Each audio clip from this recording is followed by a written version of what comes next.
You mean you'll promise me the gold at a discount, but I can't have it today. Right. Oh, yeah. I mean, that doesn't sound like a shell game to me at all. They now have to keep printing or we crash. We've got this ticking time bomb. Talking gold with the one and only Andrew Maguire. Welcome to Live from the Vault. Welcome to Live from the Vault. My name is Shane Morand, and I'm thrilled to be your host for this episode. And from the entire Live from the Vault team around the globe, we extend a heartfelt thank you for your unwavering support.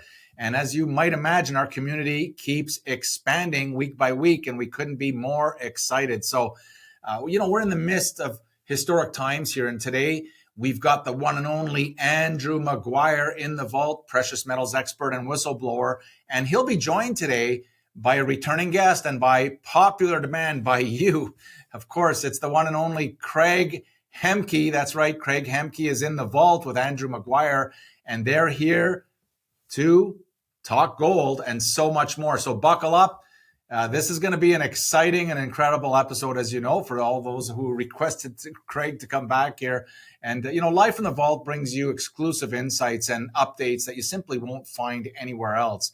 And this episode is no exception. But before we dive into talking gold with Andrew Maguire and featured guest, Mr. Craig Hemke, let's just take a moment here to spread the word about our channel and our community. Please hit that like button right now and share this information, share the video, and don't forget to smash that subscribe button if you haven't already done so. It really supports and it helps us reach more and more people in these vital conversations. So, and look, if you want to be notified in real time as each episode goes live, all you got to do is hit that black bell right there, and we'll do just that. So, all right, hit that like button. And without further ado, let me introduce our special guest by popular demand, Mr. Craig Hemke, who began his career in the financial services back in 1990, but he retired in 2008 to focus on family and entrepreneurial opportunities. And since 2010, he's been the editor and publisher of TF Metals Report. You can find him. We'll leave a link below here at tfmetalsreport.com. It's an online community for precious metals investors. You want to go check that out, of course. And with that, let's now head over to the UK and talking gold with Andrew Maguire and our featured guest, Mr. Craig Hemke. Over to you, Andrew. Well, thanks, Shane. And here we go. We have a brother from another mother, Craig. Welcome. Thank you so much for coming back, brother. Oh, my old friend. It's always so nice to see you. Thank you for the invitation. We have certainly no shortage of stuff to talk about. That's for sure. Well, Craig, look, you're that side of the pond. And I'm trying to follow it. I mean, I'm glued to it. It is so, to be honest, it's exhilarating in many respects because I can see this whole sort of wokeness disappearing and so much positive stuff going on. And it's good to give everything a good shake every now and again, especially as we've come out of what was like a 4-year hellscape, I think, with that Biden regime. And I don't think Biden knew what was going on anyway, but whatever it was, let's start maybe with perhaps, I know, because I want to start with silver because I know you've been doing a lot of work on that recently. In fact, I think I saw something yesterday where you were starting to connect the dots to, I mean, what to me looks like unprecedented deliveries. And I'm not talking about moving across the blue line of the COMEX vault from one side to the other delivered. We're talking about loadouts, my friend. What are you seeing? Yeah, this has really been a remarkable, what's it been, maybe 3 months, Andy? Yeah. And in the end, I can't help but feel like this is somehow connected to Trump's election, excuse me, because it all really got rolling back in early December when the spreads of spot versus the futures price started to blow out for gold and silver. And then we got into, everything peaked about the 11th of December, and we got the December FOMC meeting and all this talk about, oh no, the Fed's only going to cut twice, maybe even only once next year. And that marked a bottom for the metals, but it also wiped out those premiums. And I thought, okay, it's just a one-time deal. Ain't no big deal. Then here it comes again in January. And ever since then, we've seen, and everybody's documented all this massive amount of gold that has flowed out of London, allegedly into the COMEX vaults. But now we're seeing the same thing in silver, Andy. And boy, that, everybody, all these reasons for gold, but no one was ever really talking about silver, that the amount of silver that's gone into the COMEX vaults has exploded. The amount of deliveries off the COMEX has exploded too. We're now into the month of March. COMEX has already seen about 70 million ounces delivered, maybe all the way up to 100 million as we get, by the time we get to the end of March. The amount of metal flowing into the COMEX vaults is going up every day, sometimes 3-4 million ounces a day. I don't know what's going on here, Andy. It's perplexing. I mean, it gives a lot of stuff to talk about and try to analyze, but to be able to see through the deliberately opaque data that they give us is a whole other challenge. Yeah, I mean, it is. But what's so interesting is that, as you say, it kind of kicked in while the excuse has been, well, if there's tariffs imposed upon silver and gold, 25% tariffs, then clearly, you perhaps need to make sure that there's some silver in the US vaults to back up what are really asymmetrically imbalanced short positions. But it's more than that. It's more than that, isn't it, Craig? I mean, we've been watching a silver market. I mean, goodness me. I mean, what are we looking at? We're looking at the COMEX silver market commenced in 1933. I mean, we're now in 2025. What we are 75 years in. And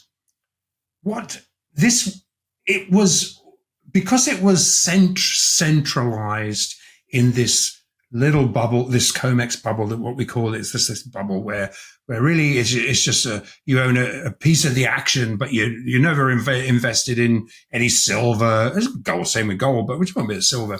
So, but what's interesting, because it's such a much smaller market and it's so much, it's possible to break this market.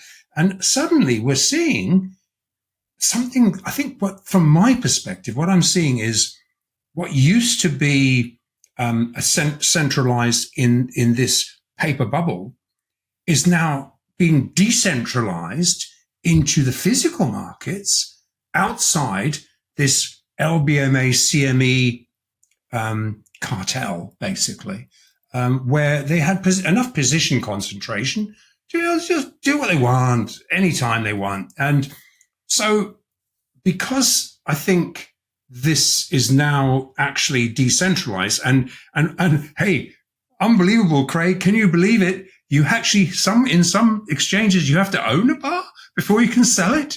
I mean, right. Novel, but what a good idea it would be. And I think that's beginning to happen. Well, you wonder, the size of the net short position that is shown in the commitment of traders reports is around 400 million ounces for the swap dealing banks.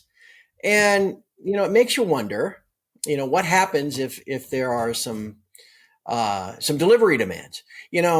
I mean, look, Andy, you could get up, go make yourself a cocktail, walk around, go outside, walk the dog, all that. And I could talk for over a half hour about the history of all this stuff. I'm not going to do that to everybody. But I mean, even just go back to 2011.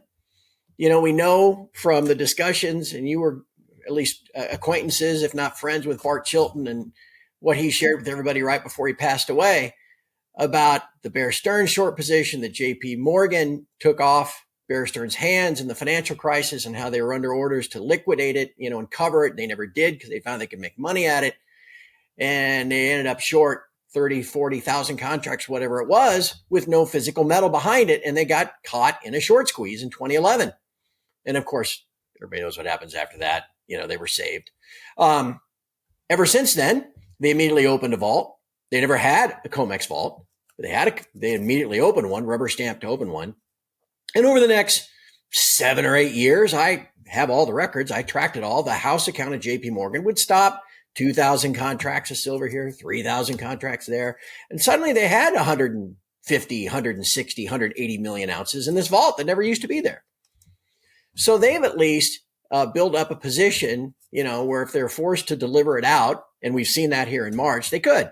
But as a net basis, though, you've got this massive short exposure of these banks with not enough metal to cover it if they were ever called to the carpet. So we'll see. Silver is such a different animal than gold. All this metal flowed out of London, and I'm sure you've been covering the Financial Times report about the 4 to 8 week delivery delay if you want any gold in London. We'll see what happens next in silver. All the silver that's being moved into New York's got to be coming from somewhere. I don't think the float is the same. I'm sure you could probably discuss that as to how much silver is immediately accessible on the LBMA and to the banks there. You remember we've talked before, and again, at the risk of repeating myself and making it sound like, well, everybody should know this. The Bank of England and the LBMA will come out and say, oh, no worries, man. We've got 8,000 metric tons of gold in London. There's plenty of gold.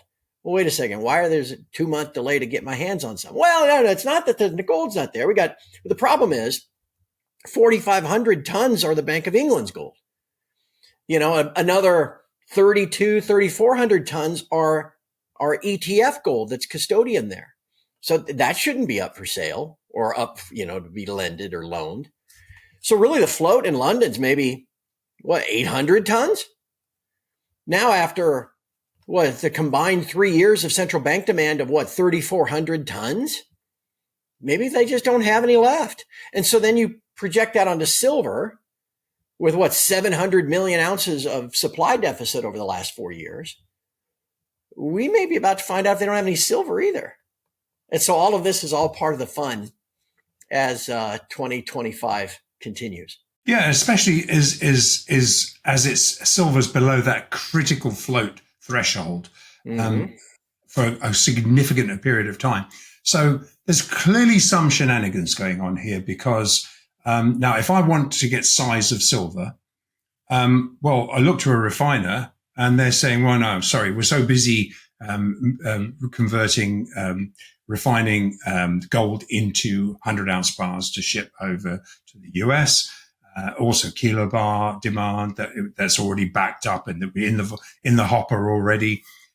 So no, really, no, we can't really supply you any size at the moment. We're too busy. And actually we've seen up to 12. I know somebody who was quoted 12 weeks, but hey, tell you what, you can have it at a discount. Oh yeah? You mean you'll promise me the gold at a discount, but I can't have it today. Right. Oh yeah. I mean, that doesn't sound like a shell game to me at all. No. No, put your money down and we'll give it to you, but it'll be at this little price. Well, and then suddenly you see this. In fact, this kind of brings me back to all all the shenanigans that when last March, and this is why I thought it's so interesting. Exactly 1 year ago in March, Shanghai Futures Exchange launched, and every analyst out there came out and said, don't worry about it. It's just futures trading. They'll sell it as quick as they're buying it. Well, okay, $800 higher into the end of the year. Okay, then it pulled back to $600 higher. Nevertheless, $600 higher.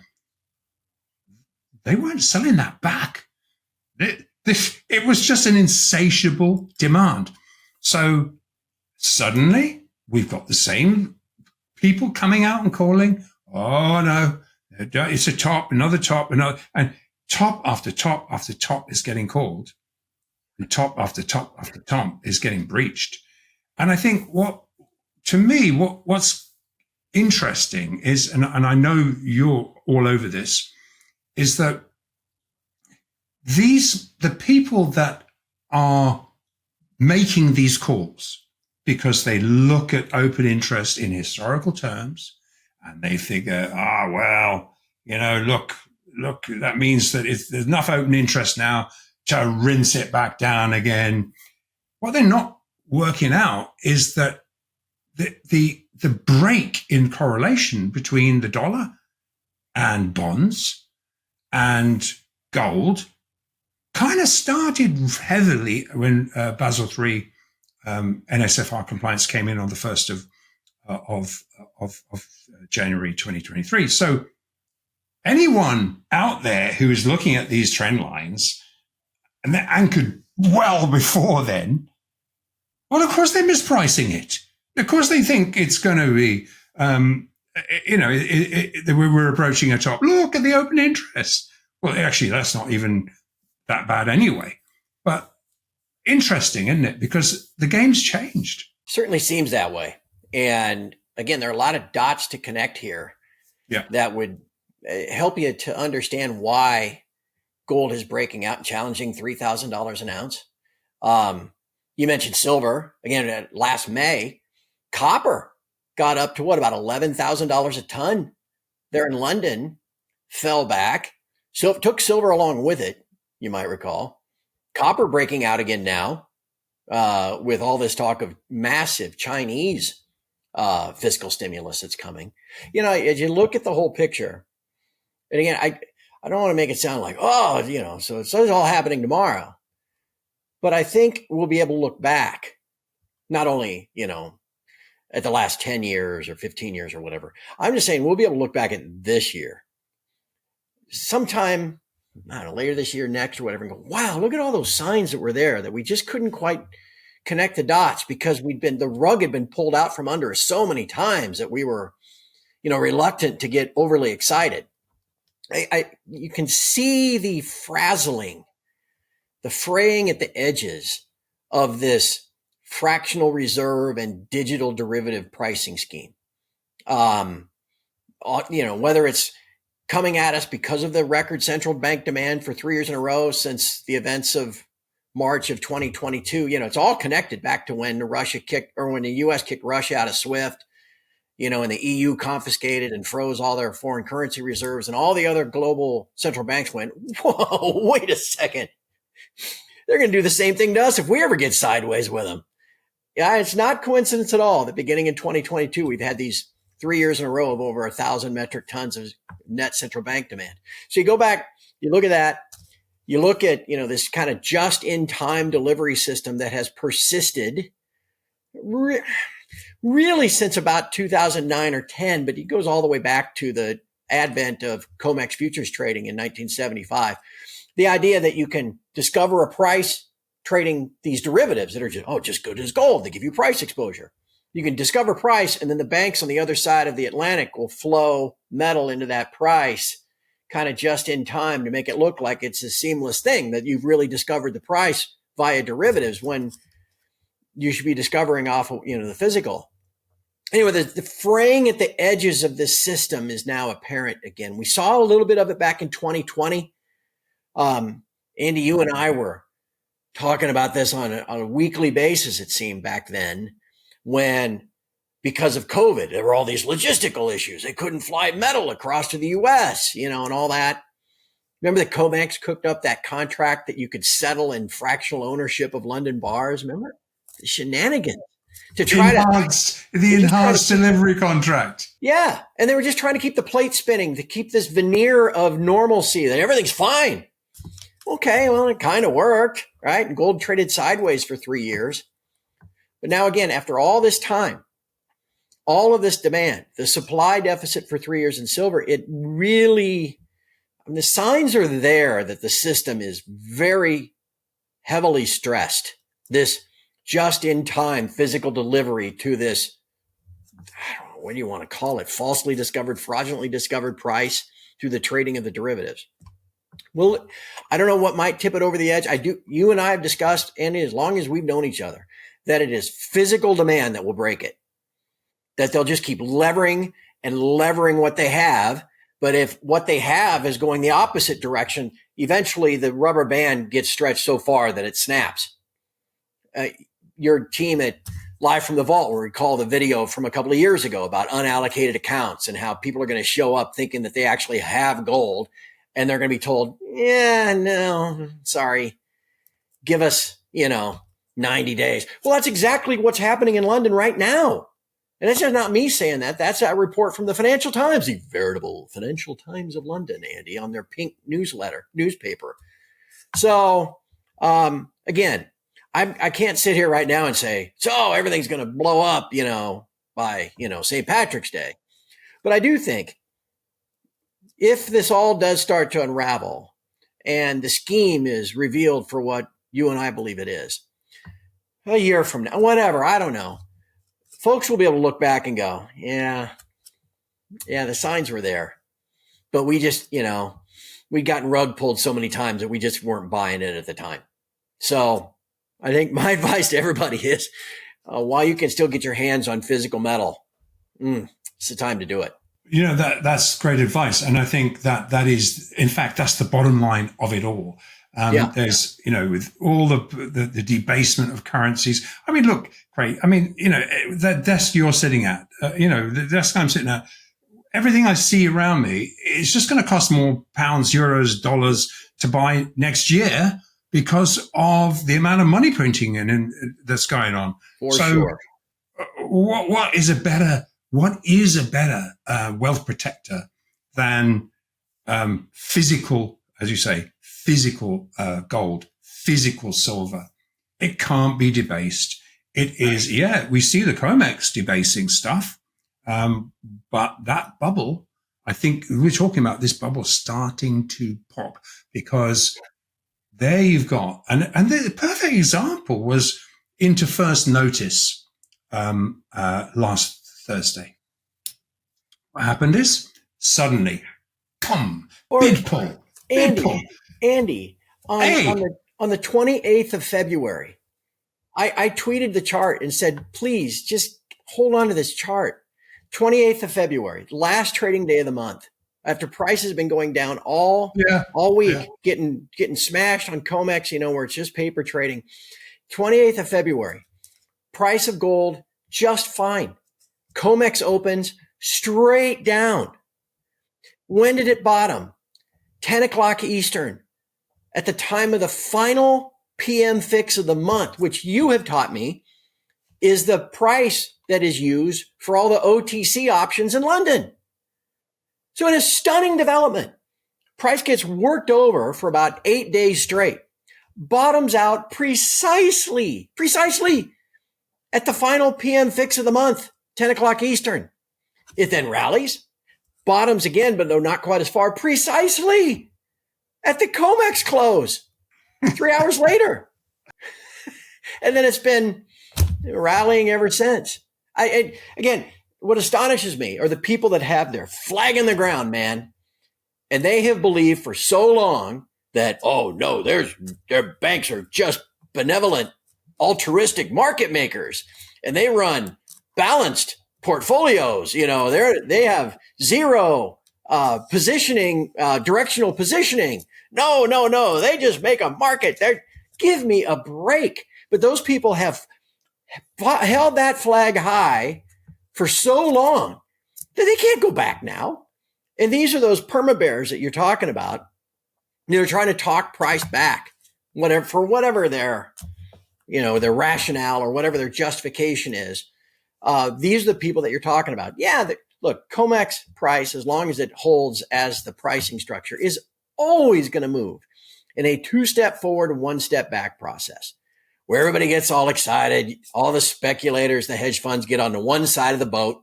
Then all of a sudden the banks will come in there and naked short, draw a line in the sand that everybody can see. Back at the end of February, it was 29.60. They'll bang up against there, laying shorts on every time we get above 29.60. And then all of a sudden that buying momentum ends. And then all it takes is one good shove. And that last week of February, that's all it took. And all of these speculators rush for the door. And into that speculator selling, the banks buy and cover all those shorts that they laid on up at 29.60. The open interest gets retired. You see the open interest crash by 100,000 contracts over the course of the month. And look, and here we are, washed and rinsed again, ready for the next move upward. It's how it works. It's how it will continue to work as long as there is this COMEX derivative-based pricing. What we're looking for, you and I, and what probably most everybody watching us is looking for and anticipating, is the point when, again, the control of price is lost through the derivative. They'll work it as long as they can. It'll work all the way up until the very last day. They'll keep fighting for it. And then a new structure will come out. And when that happens, gold's not going to be $2,900 an ounce. That's for sure. Oh, that's for sure. And I think, yeah, you've outlined it well. And I think yet every one of those banks, for their own book, along physical gold, physical silver. And so really, it always makes me, because compliance departments of the too big to fail banks, since COVID, since they got caught out, and a lot of the second tier banks disappeared into it's too risky. I think that a lot of these banks are agent for the Fed and officials. So in other words, this is the only central bank globally that's still trying to manage the price of gold against the dollar. I mean, it's ludicrous because every other central bank after Basel III has gone long gold, every other central bank, period, none. And every liquidity provider that we meet, every first-year liquidity provider is definitely long. They're talking about all the first-year banks are long gold. So this is definitely they've got an insurance policy. So these guys, yes, they use this position concentration, and they're absolutely using to pull bids, go short, and do exactly what you just described to the T. Exactly that. And they know exactly when they want to cover. But in this case, I think they have made a huge mistake because the central banks, everyone knows this game now. It's become so obvious. So the central banks, we had information by liquidity providers that there are massive bids sitting down at 28.50 spot. Well, guess what? It overshot. It went through there and filled them. Bang. Hit. And I'm talking about these guys have been yet again rewarded for watching this game unfold. They know, they talked about exactly what you just said. The over-the-counter, the OCC bets, the officer controller bets, where you've got billions literally of derivative positions being marked to market at exactly that point. It's actually right. So right on. And so few people know this, Craig. That's why it's important to discuss it. And then, yeah. This notion, Andy, that say you've got 10 million ounces of silver in a vault or something. And so therefore you're going to hedge by shorting only 2,000 contracts. And then we're bona fide hedging. That's what the CFTC says. Give me a break, man. That's just not, so yeah, sure. There's a game that's played. We've watched it for years. The EFP game where you've got, a physical stash of gold that you're going to arbitrage between spot and futures, and pick off a couple. Hell, Andy, you remember this back in early 2020, they were doing 30 to 40,000 EFPs a day. Okay. And then that preceded the whole COVID thing and all the games that came after that. Anyway, moral of the story is, to get to your point, a fun exercise sometime for folks, go to the Fed's website or the Treasury Department website, I guess is what you want to look at, and get the list of primary dealers in the Treasury market. Okay. A primary dealer, talk about exorbitant privilege. Now you got to make a market step up and be the bid if there's ever a failed auction. But I mean, we're talking trillions and trillions of dollars worth of treasuries every year. And you get to be the dealer of those. You're making, even if it's just a fraction of a basis points, that's a shit ton of money. Okay. So lay out the primary dealers on one side, and on the other side, get the list from the LBMA of the bullion banks, and then just start drawing lines. They're all the same. Okay. Anyway, there's a lot going on behind the scenes. There are dots to connect. And as we sit here in March of 2025. Maybe it's a fool's errand. Maybe I here in my office am a modern day John Nash. Remember the Beautiful Mind movie? Yeah. Remember that game theory guy? Yeah. And he's insane. He's talking to imaginary people all the time. And he's got his garage where he's got all this stuff on the wall and he's got all these strings going. Maybe that's me. Maybe I'm Craig Nash. We'll call it the Craig Nash Metals Report. But you look at all this that's taken place since Trump's been elected. Even if you read in some of the language Trump used. Last week he had in the U.S. It's not the State of the Union because he's only been president for a month, but so the State of the Union is next year. He gives a joint address to Congress. Okay. And everybody talks about, this and clapping and sitting on their hand, whatever. Trump mentioned, let's see, there's a golden dome that that's his word, golden dome he wants to build to protect against missiles. There's liquid gold beneath the ground that we want to drill, baby, drill. There's a golden passport, he calls it, for people that want to pay $5 million, come to the U.S., never have to pay taxes again, all that kind of stuff. There's the coming golden age of America. He's taught all these golden references. Now, maybe that's coincidence. Maybe. I don't think so. Yeah. I don't think so. I really encourage people to do some research on this on their own. And again, don't listen to the crazy guy with the chalkboard and the strings, me. Do your own research. Look up a lady by the name of Judy Shelton. She just published a book, actually, that might be interesting for people to read. Anyway, Judy Shelton was nominated by Trump in 2018 for the Board of Governors of the Federal Reserve. Okay, so it's not like he doesn't know who she is.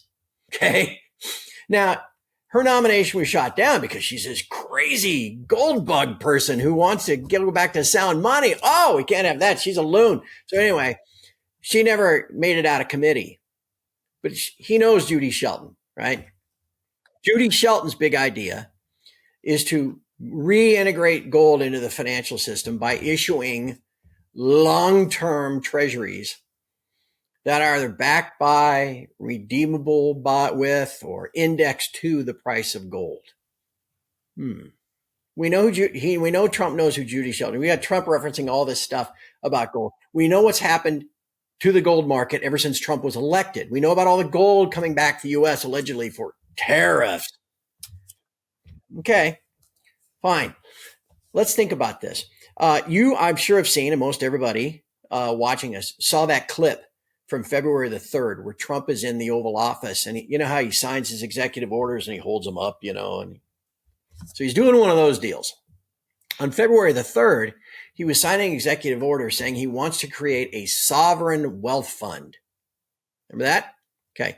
Well, who has sovereign wealth funds? Like the Gulf states have sovereign wealth funds because they own the oil production, they sell the gold, they get their dollars back, they buy treasuries, all this stuff, but they have all this excess foreign currency reserves. They pump it in their sovereign wealth fund. They go buy things like soccer teams in London, right? Okay. Well, Trump wants to have one of those babies. Okay, that's nice. And he talks about buying Bitcoin, all this other jazz. Well, with what?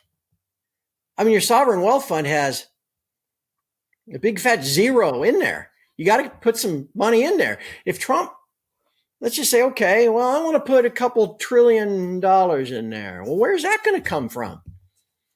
I mean, you're going to have to raise it somehow. You're going to go into the treasury market. You're going to balloon the deficit this year to $4 trillion from $2? Maybe. I don't know. I'm just John Nash with the strings and the Post-it notes. But maybe that's not what he's thinking. Maybe that's not where the money comes from.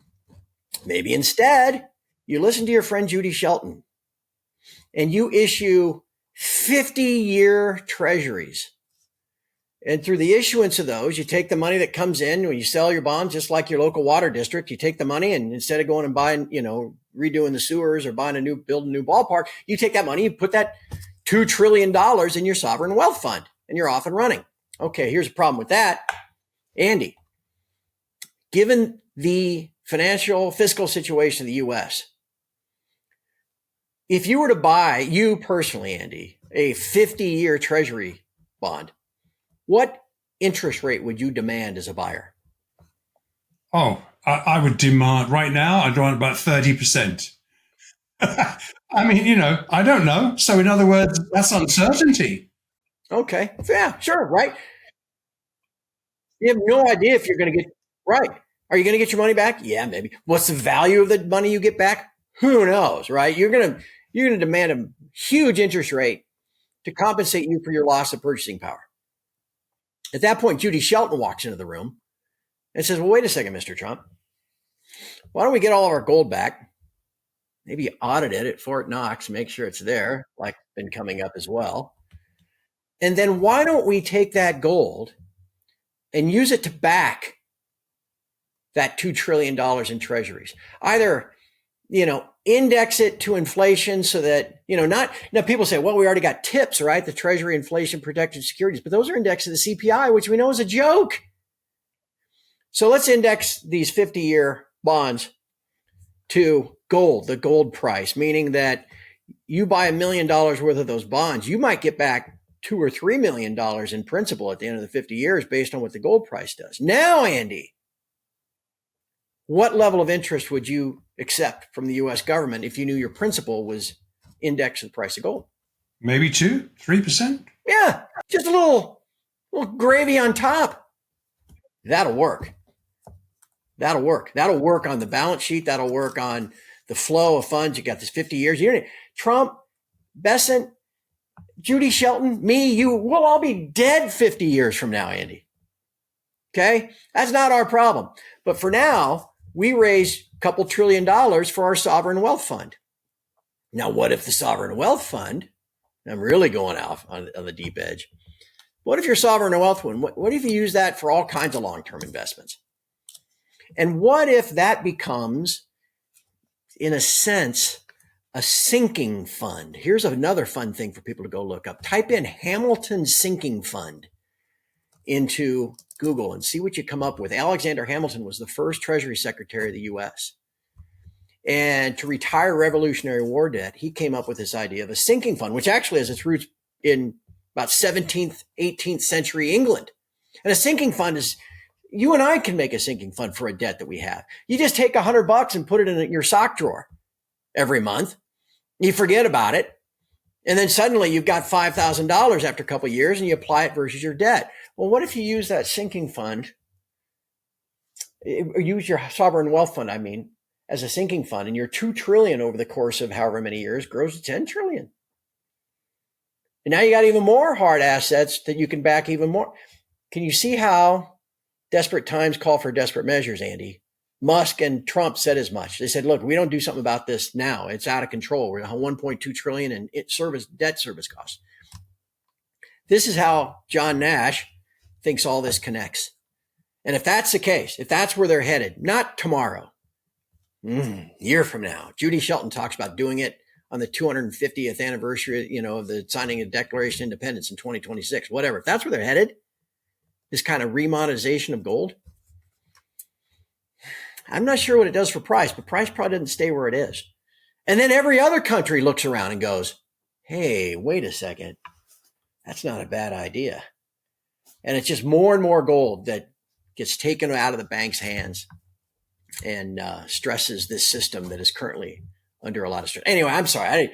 I've had too much. No, it is tremendously interesting. And I think again, this jives with Trump's mandate of drill. Use your existing resources. Now, what is it? There's gold resources. There is supposedly 8,133 tons of gold priced at $45, or they're 40 something bucks. So yeah, if you mark that to market, and actually if you did that, it would probably move up to 3,500 pretty quickly or thereabouts. It certainly would be a higher gold price than now. And if you did that, but in order to do that, as you say, you alluded to this, we have to do an audit first of the reserves. Now, Craig, you and I know that it ain't, look, I don't know if it's physically not there, and it could physically be there. But and who knows, because it's not been audited, but it's definitely rehypothecated. We know there's too much empirical evidence to suggest that. And so therefore, when, for example, when the Fed borrows gold from the BIS and has to pay it back hundreds of dollars higher, where's that coming from? What exactly, how are they doing that? So so clearly it just boils back to anyone needs to go back to 2013 and when Germany said, oh, we'll just take 300 tons of gold back. Oh, can we go and look at it? No, you can't. Right. Head of the Bundesbank, no, you can't come in. Okay, you can't come in. We'll just take it then. It could take 7 years. Hang on. I know I could put silver or gold. It'd take me a week to move that over by a commercial flight. Well, wouldn't be commercial. It would be like a cargo flight. Okay, so there it is. It's paid back. So why was it going to take 7 years? Because they didn't have it. And when it did arrive, there was some melt gold in there, and there was some bits and pieces, and a whole bunch it just of bars didn't jive. that were brand new. And brand new. So the thing, I guess really what we're getting to here is when Dodge does this audit, which it has to be done. I mean, regardless, it has to be done whether they revalue gold or whatever they do, they're going to have to revalue it as part of the Dodge process. And he's already said, we're going to do this. So when they find that it isn't 100% there, someone's got to buy this back. So this is interesting because right now, the way that my clients and people that I deal with all the time, whether it's a Swiss pension fund, and even the head trader of UBS, who's got 1.3 trillion under management, they're talking about actually exchanging US treasuries for gold and diversifying. Well, they're both first-year assets, but hang on, one's got no risk because it's physical, and the other, a US Treasury bond, has counterparty risk, right? So, and the kind of bond you're talking about here would have no counterparty risk. Yeah. And you can hold them on your books. Yep. It makes sense. And again, you'd have to come up with $2 trillion, you'd have to, one, know that you've actually got 8,133 tons, which itself is overstated probably by 10% because so much of it is coin melt bars at 90% purity. So you have to refine that for that little error factor. But let's just take them let's just say there is 8,100 tons. If you marked it to market, that's what, $750 billion. If you marked it to $10,000 an ounce, now you got 2 some odd trillion. Now, again, that doesn't mean, look, we've never been through this. You and I, anybody listening. I mean, the gold price has been pegged where it's been pegged for 70, 80 years. So if if U.S. comes out and says, yeah, we're going to, as an accounting procedure, we're going to start carrying this stuff at $10,000 an ounce. That does not, at least I don't think so. That does not mean the next day gold on COMEX is trading at $10,000 an ounce. It's just an accounting procedure. Gives them some leeway to issue these bonds without blowing up, another $2 trillion in immediate debt. It's just a accounting trick. But what it does do, like I said, is it gives all these other countries the idea to go, ooh, this is a good idea. And it just increases even more demand. Back to your other point, Andy, about the Germans. Yeah, again, remember that was what, 2012, 2013, after all the fiascos. They said, we'd like our gold back. And they said, well, give us 7 years. And then when they did start getting it back, like I said, it was some coin melt bars that, that the U.S. keeps, West Point or whatever. And then bars that were like brand new Swiss. And they're like, well, these aren't the bars we deposited all those years ago. It's like, remember when, and there's records of this. You could ask Rick Rule about this happening. When Sprott management came up with the PSLV and the PHYS, when they built the PSLV, they needed physical silver because that's what that thing owns. They needed to store it at the Bank of Canada. And they were told, we'll get it to you eventually.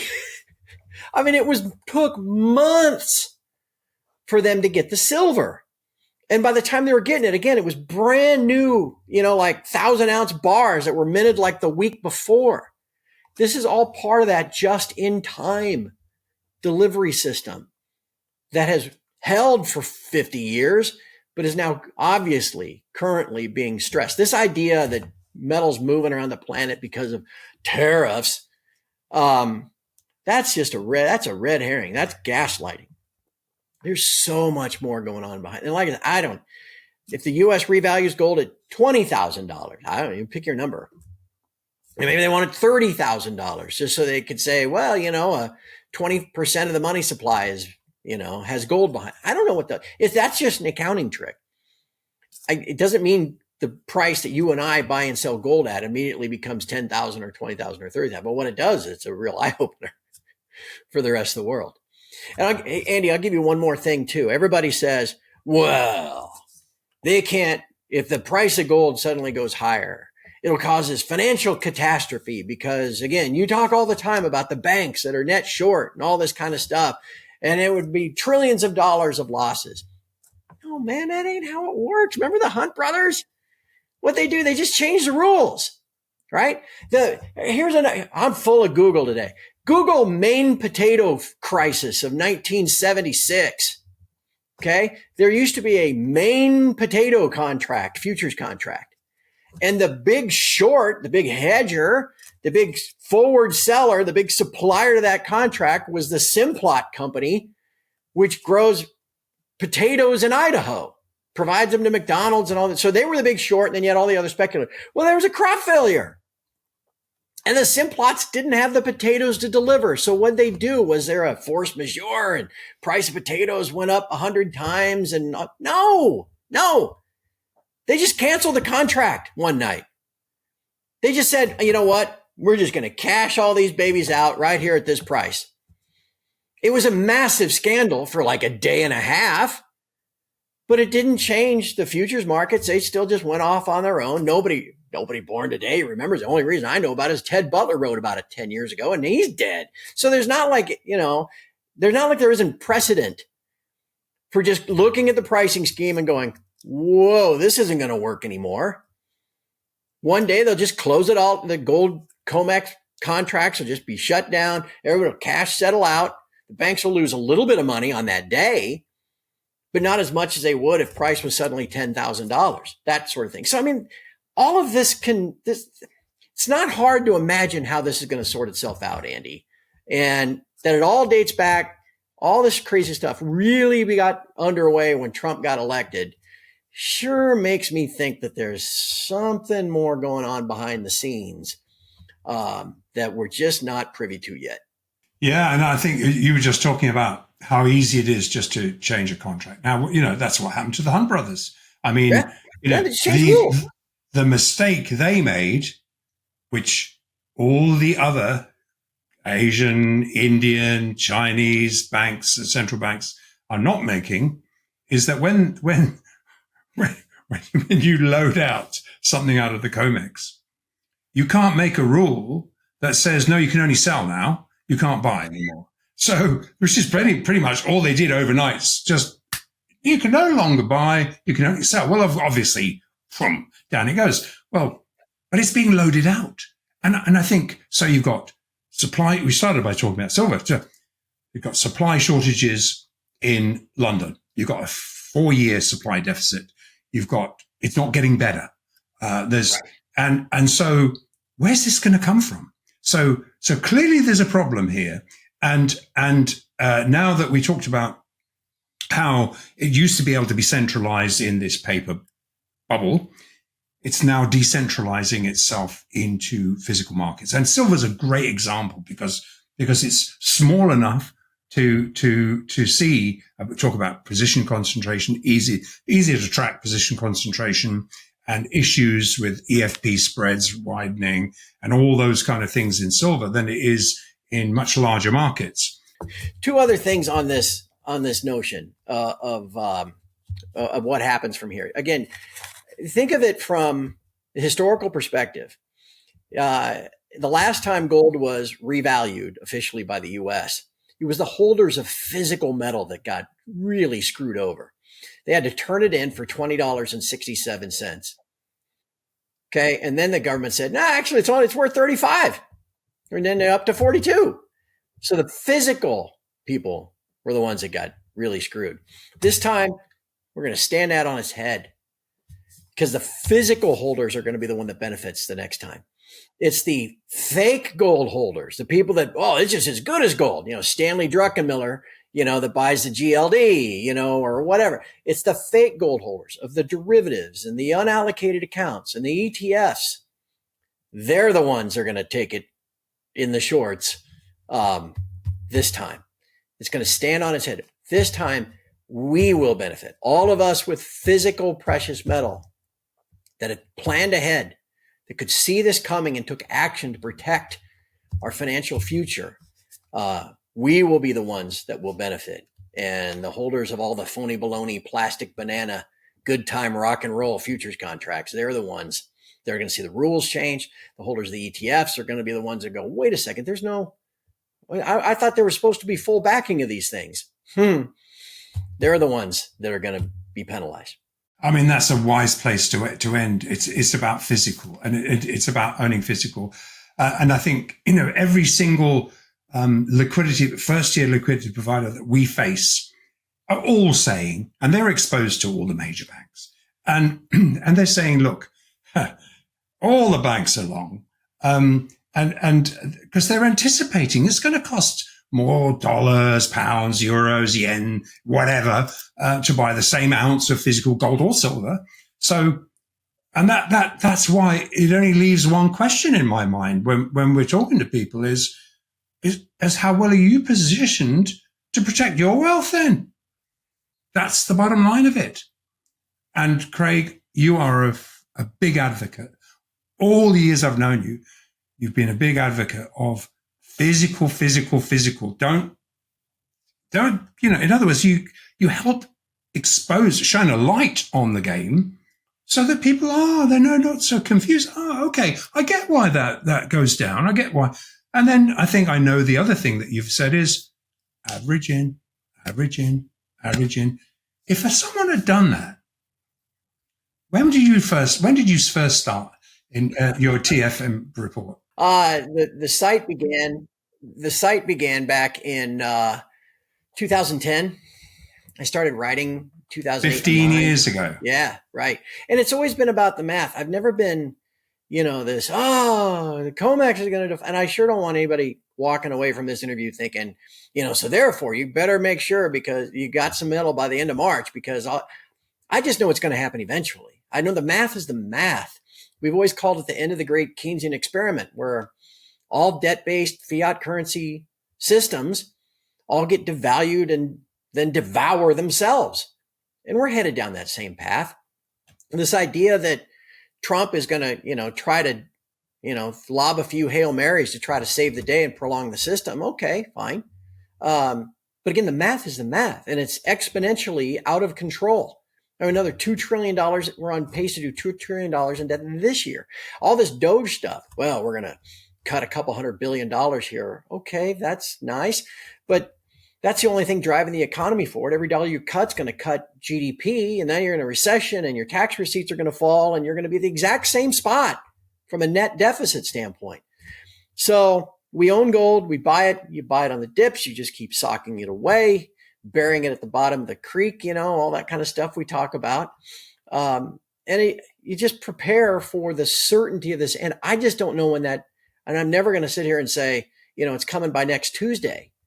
Because that's kind of a fool's game. But I do know it's coming.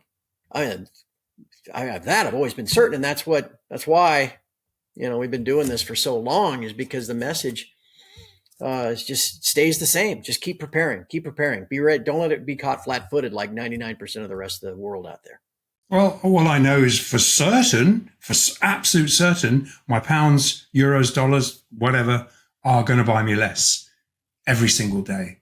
And that's a fact. So really then I say, well, what's the solution? It's okay to have a problem. Great. A problem is okay as long as you've got a solution.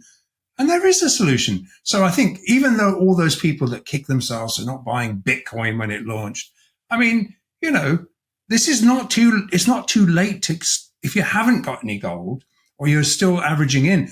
it's not too late to keep averaging in, because simply for that, on that basis, because the stuff they're printing, they keep printing. So therefore, and there's only one thing that will be static, i.e. it's not that it's rising, it's just costing more to buy the same ounce. So I think once people get that clear, then, well, it's just a no-brainer. If you're fortunate enough to have some spare money. And obviously there are people, I do sympathize, there are people who have been really, after 4 years of hell, are really not in a good position necessarily to have any disposable income. But but you can still do it in a small way, and a little bit at a time. It's amazing. So if you'd managed to squirrel away an ounce, when you launched TF Metals 15 years ago, well, you'd have nearly $2,000 more in value on that. So it's just a no-brainer. But Craig, I really want to thank you for. I know you've got a hard close. I really want to thank you for joining us, and I actually recommend two things. People go back, and I think we should put up that video again where you talked about years and years ago, you did this great little video. I think we had nearly 1 million, if not more than 1 million views on it. And it where basically you're talking about double ownership of gold. You're talking about leasing cars, and it is a really beautiful little piece that was. And so I suggest people, and I'm going to ask Ben to put that up as a link, because it just got to be seen. It's so relevant at this point.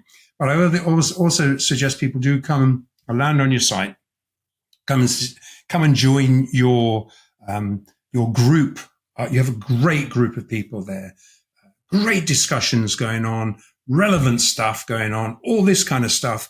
And so, I ask people that they should come and visit you. Thank you, Andy. It's to be part of the community, and all the analysis I do every day. It's $15 a month. Heck, Andy, I'm paying $25 a month for satellite radio.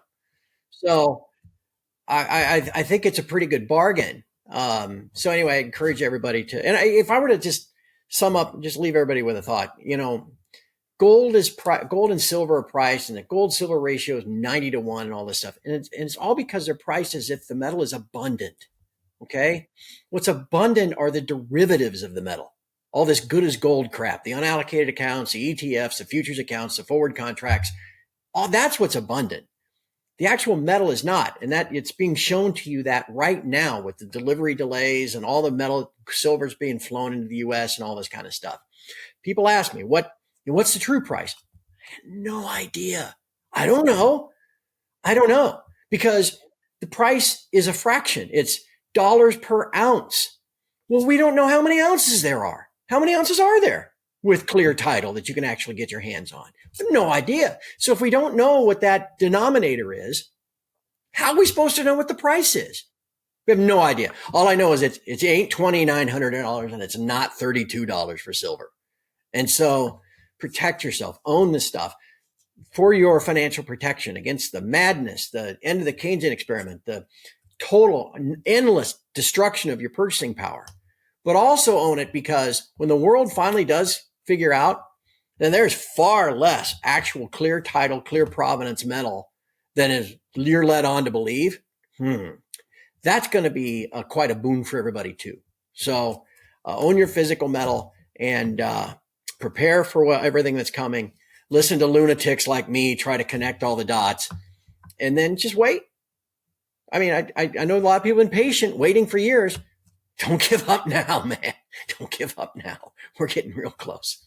Well, amen to that. And bless you, brother, for your insights and your integrity. That is unquestionable. So thank you for joining us again. And I know we'll beg you to come back again, because people do ask a lot for you. Anytime. Thank you. And all best to everybody there. Glad to see Shane's feeling better and is back behind the big important LFTV microphone. You guys do great work. And call anytime. I'm happy to come back. Thanks, Craig. Take care. All right. Thank you, Andrew Maguire and Craig Hemke, for another fascinating discussion. And to our entire Life in the Vault community, remember to buy physical and understand the difference between what Andy calls the casino, paper and gold, silver markets, and the actual physical gold and silver markets. These are not the same. So don't be fooled. And there you have it, ladies and gentlemen. That's all we have for you today on another episode of Live from the Vault. So please keep help spreading the word about this channel by hitting that like button. If you haven't hit that like button, just do it right now. All right. Share this information and also subscribe if you haven't already subscribed. Now, if you click on that bell, we will notify you the minute that these episodes go live. And with that, we'll see you next time right here on Live from the Vault. We'll see you then.